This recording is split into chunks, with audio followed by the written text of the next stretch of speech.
Hello दोस्तों, आज हम बात करेंगे कि सबमरीन यानी पनडुब्बी का आविष्कार कब और कैसे किया गया था। तो यह जानकारी पाने के लिए आप हमारे साथ वीडियो में आखिर तक बने रहिए। दोस्तों, पनडुब्बी चारों ओर से बंद एक प्रकार की नाव होती है जो पानी की सतह और अंदर तैर सकती है। सामान्यतः इसका प्रयोग सेना द्वारा किया जाता है। यह किसी भी देश का विशिष्ट हथियार होता है। पनडुब्बी के अंदर कृत्रिम जीवन योग्य सुविधा रहती है। पहले पनडुब्बी में सांस लेने के लिए ऑक्सीजन सिलेंडर का प्रयोग किया जाता था, लेकिन वर्तमान में पनडुब्बी के अंदर ऑक्सीजन समुद्री जल के विघटन से प्राप्त होता है और कार्बन डाइऑक्साइड को अवशोषित करने की सुविधा रहती है। यह पानी के नीचे और ऊपर दोनों तरफ चल सकती है। पनडुब्बी का ज़्यादातर इस्तेमाल समुद्र के नीचे होने वाली गतिविधियों का पता लगाने के लिए जल सेना द्वारा किया जाता है। उसके अंदर बहुत दिनों तक पानी के नीचे रहा जा सकता है और आवश्यकता पड़ने पर उसे उतराकर ऊपर सतह पर लाया जा सकता है और ज़रूरत पड़ने पर बहुत दिनों तक पानी के अंदर भी रखी जा सकती है। पनडुब्बी के अंदर सभी पारदर्शी लगे होते हैं, जिससे इसके अंदर बैठे हुए समुद्र के नीचे सब कुछ देखा जा सकता है।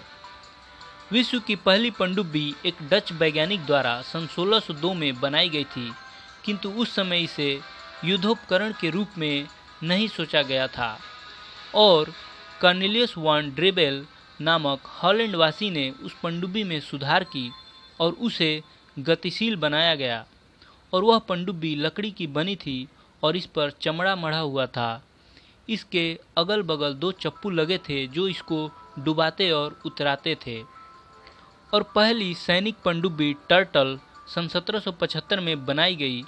इसका प्रशिक्षण सफलता से हो गया और यह पानी के अंदर सभी सैनिक कार्य करने में सक्षम थी।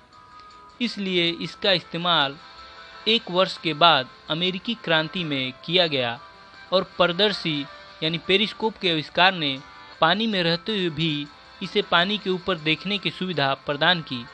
इस प्रकार पनडुब्बी नौसैनिक युद्ध में भाग लेने योग्य बन गई और सन 1620 से लेकर अब तक पनडुब्बियों की तकनीक और निर्माण में बहुत बदलाव आए। शुरुआत में डीजल इंजन से चलने वाली पनडुब्बियों का इस्तेमाल किया जाता था, लेकिन समय के साथ साथ इससे अंदर बदलाव किए गए और सन 1950 में परमाणु शक्ति से चलने वाली पनडुब्बियों ने डीजल से चलने वाली पनडुब्बियों का स्थान ले लिया। परमाणु ऊर्जा के विकास ने पनडुब्बी के परिचालन में क्रांति कर दी है। अब पनडुब्बी को चलाने के लिए वायु की आवश्यकता नहीं है, अतः सतह पर बार बार आने की भी आवश्यकता नहीं रह गई है।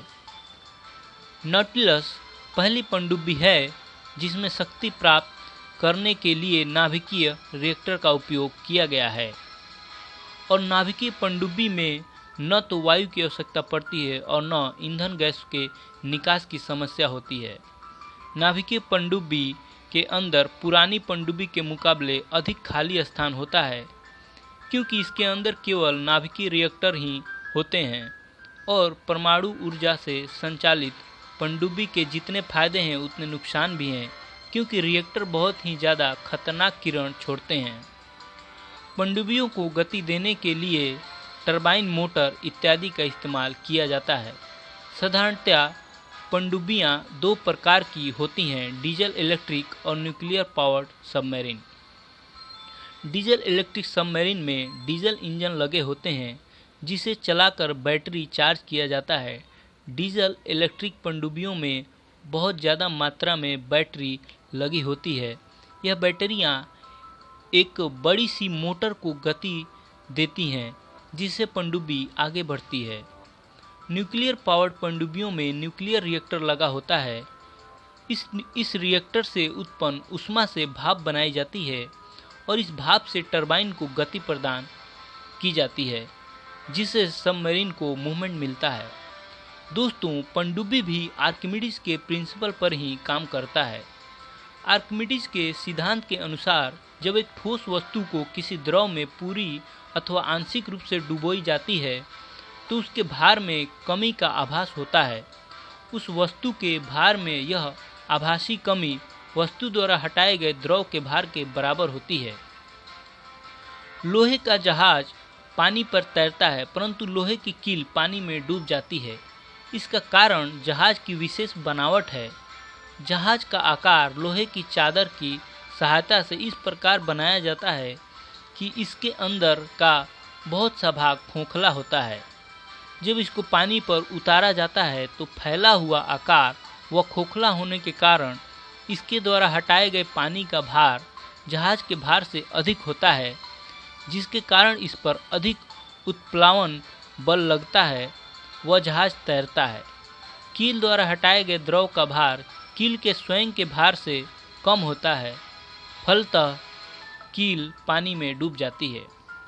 यदि जहाज पर बहुत सारा वजन इस हद तक लाद दिया जाए कि उसके द्वारा हटाए गए द्रव का भार जहाज के भार से कम हो तो जहाज पानी में डूब जाएगा।